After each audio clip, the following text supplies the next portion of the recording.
teams are bringing to this one. Both of them been playing extraordinarily well as we come to the end of the season. Damwon Kia falling, actually, to Gen G in their last best of 3.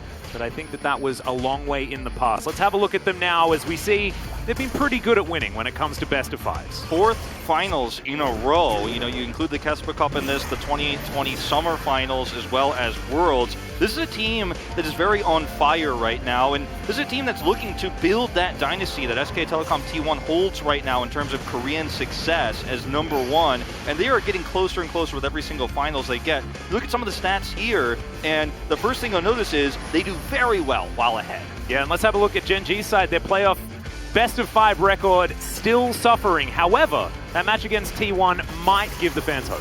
And that is what I'm going to be looking towards, because even though it is only a single best of 3, or best of 5 rather, it still does say a lot about the form that the team is currently on, the confidence that they have coming into this match. And you're going to need confidence, because when it comes to just the sheer power that this Damwon Kia squad has in basically every lane, it's an incredibly rough one. I actually don't know if we're going to get a lot of action here today in the top lane, because it has been a lot of Cyan.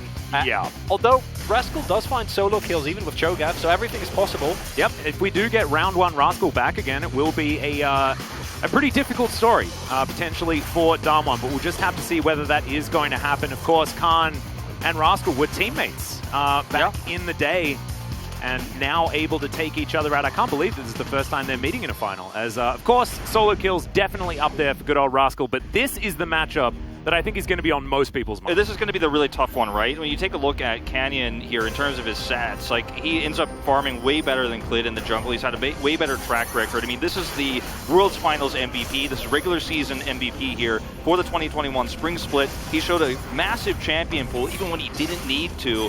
And right now, when jungle is still such a crucial part of draft, I mean, it's very often decided in that first phase, this is the guy you really have to watch out for. And I feel like Clid is just not up to the task at the moment in terms of what he's been able to accomplish on the other side of the rift. Yeah, and I think a lot of it will come down to what champions both of these players are going to get. Will the Hecarim ever actually come out? But let's move to the mid lane now as Showmaker and BDD up against one another. Very similar champion pools, and if BDD keeps the form that he was on in the semi-final, this is going to be a huge one. Because that was really, with triple POG, what put them over the edge against T1, right? The man was hitting blind scatters repeatedly against the greatest League of Legends player of all time, right? Yeah. And sure, you can argue about current form, but this is a BDD that has historically had so much issue with actually finding consistency and finding the level that we know he's capable of playing throughout the regular split, and he's actually bringing it to semis. And what I'm expecting is he's also going to bring it to playoffs here. Yeah, and this is the, Syndra that you expect to see him playing, right? Now, this is the overlapping champion we talked about. This is when Faker made a huge mistake in that semifinals, and BDD was able to get the counter kill while crab raving.